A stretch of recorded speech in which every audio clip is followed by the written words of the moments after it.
Hi, I'm the pig witch who's fucking your husband out in the back of the haunted house, Yvonnedeculo. And I'm your friendly neighborhood psychic who wants you to exploit yes. And welcome to the Victory Lap, where we discuss the most recent episode of Season 9 of... Kotoin!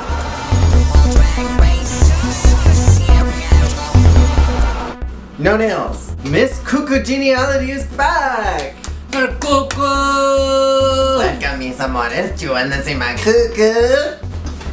You got the drunk in the trunk. This is what happens when a bad trick goes wrong. So Miss Cynthia Lee Fontaine is our Mystery 14th Queen. I would have rather seen Layla, but good for her. I think that Layla has really stepped up her pussy game, but I really think that Cynthia deserved a chance. I think she had a lot of possibility to go far in the competition, but I think she was being held back by knowing that she had liver cancer, and I think that maybe she wasn't giving us everything she was supposed to, and everything she wanted to give us. So I'm glad that she's back. I live for Cynthia. Good for Cuckoo. And I think it's stupid that anybody's counting her out, because they counted out Shangela and she made it to top 5. This week's episode featured no mini challenge, so none of us got any points, but it did feature a very crazy main challenge. Yes. Not only was it about cheerleading, but it was also a semi-design challenge, because they had to make their own outfits, they had to stone them, they had to kind of design their own team. I don't think that the queens were ready for, and so I don't think it was executed to its full ability. I certainly would not have been ready for a cheerleading challenge, like flipping, kicking, splits, backflips. I can't do all that shit.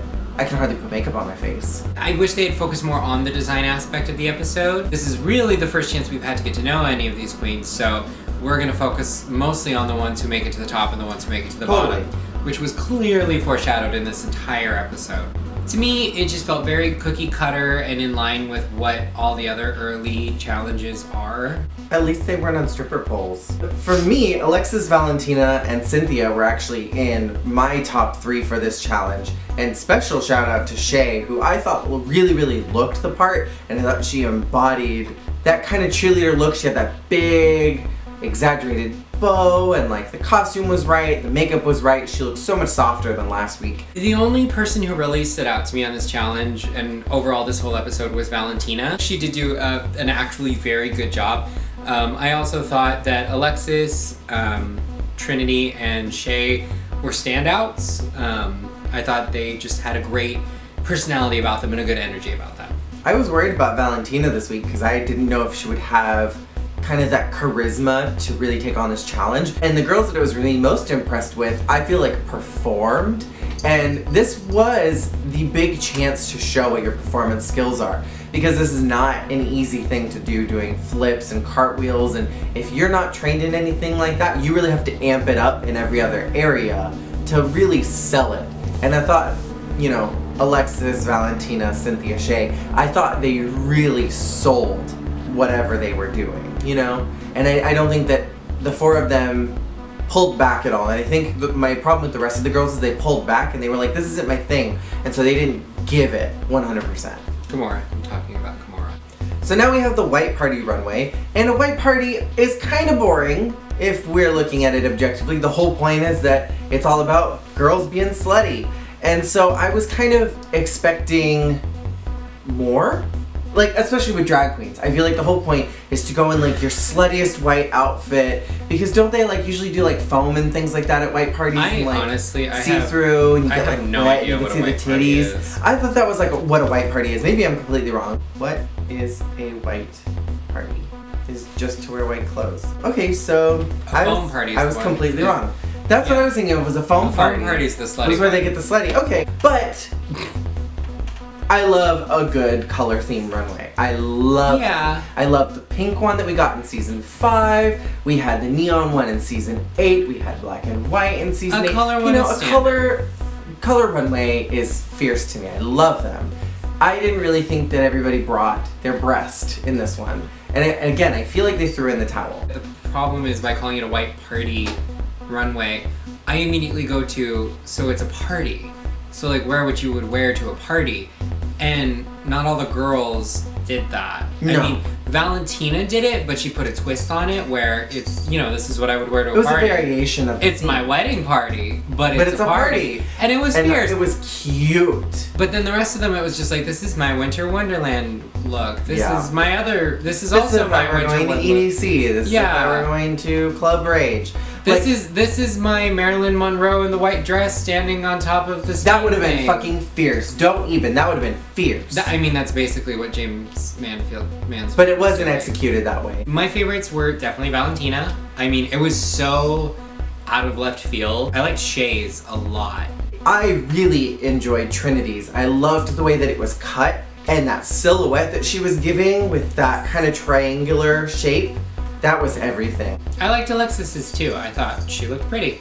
The one that really stuck out to me that I loved the most, and I thought it was a top outfit, and I was kind of offended that she wasn't in the top 6, was Cynthia. I loved her performance in the challenge, and I loved her outfit, and the thing that I really liked about it was that it wasn't just a plain white dress. It was a dress that had texture, it had beading, it had sequins, it had sparkles, and it had everything in it that made it stand out and gave it texture. And I love texture in a dress, especially if it's just one color themed. And that's why I really love Valentina's, because it had texture to it, and there were so many different fabric types on that dress. It gave it life, and it gave it movement, and like, oh, it was just. Both of those outfits to me were the tops. I don't remember what a lot of them were. None of them really left a lasting impression, and I think it's because it's such a plain theme, and that's why I like Cynthia so much, because it wasn't just white, it had texture. I can't say that word enough. That's tonight's buzzword. You liked it because it was stoned. I love a good stone dress. Do you know who does not like stone dresses? Miss Kimora Black. I'll be 100% honest, I was so underwhelmed. I was overly underwhelmed by this episode. I realized if I have to look at you, I need to turn my entire body. I can't just like turn my neck because I can't see you. James and Kimora had to lip sync for their lives to one of the most iconic, I think, like 80s songs of all time. Love Shack. Love Shack. Why does he have a giant wheel-sized car? It's a minivan. What kind of car is It's a minivan, this? so you can have, or like a, not a minivan, it's like a huge van, so you can have like a big sex orgy party in it. He said he had 20 people inside. They're probably having like a circle jerk, like Bellamy style. Like 20 boys like, ah! There's a show, it's called The 100, and one of the main characters' name is Bellamy. And all I think of is gay porn studio, Bellamy.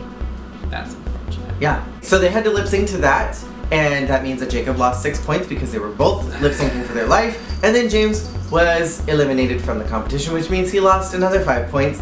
And thankfully my girl Valentina won the challenge, so that means I am now ahead 5 to what? Negative 6? Negative 6, okay? So let's give a slow clap for Jacob. I think the thing I'm most disappointed about was that there was no decapitation pun for James leaving the show. James Mansfield, in this challenge, you lost your head. Did she lose her head? Jane Mansfield got her head cut off by, because she was in like a motor accident, I think, and I think that the way that the car went over her, it like chopped her head off. That's an urban myth. That was just a... No, I think it's true. I need you to fact check this. It's hard when you've got all these other queens and, you know, maybe they're taller, they're thinner, they've got the breastplate, they've got the better wigs, they've got expensive dresses, whatever. And maybe they're being a little shady, and I understand as an, you know, someone who has introverted tendencies, that can be really hard, but like, this is a chance of a lifetime for crying out loud. And there's nothing more disappointing to me than a queen who just doesn't even try, who gives up from the word go.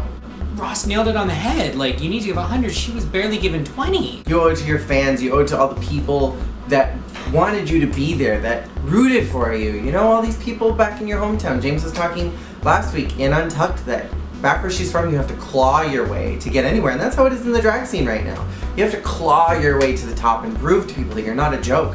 And to get on the show, one of like the biggest drag media right now, and then to just not even be bringing it at all, it's just disappointing, because there are a lot of queens who would love to have been in that spot.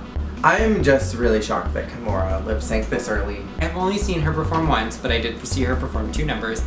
And I will tell you right now that what she did with Love Shack is exactly her MO. It's weird because she has an incredible way of moving her body, and I don't have that. Like, she's very fluid, but she doesn't have any presence when she lip syncs. No, there's no command of the stage. There's no like desire to pay attention to her. And this was nowhere near as bad as Dax and Layla, but it certainly was not like the best. Yeah, she doesn't have it, her face is mostly like pretty still. You know how the chicken, you move a chicken's body and its head stays in one place?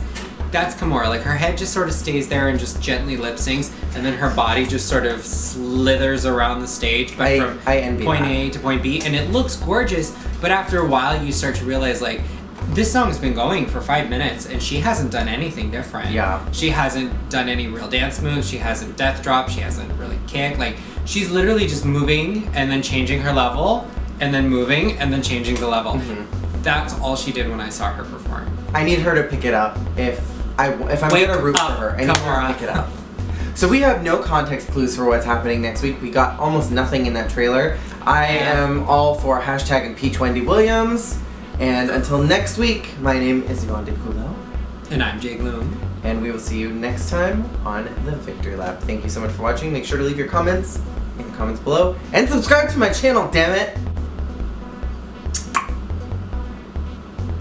Amber? It's good!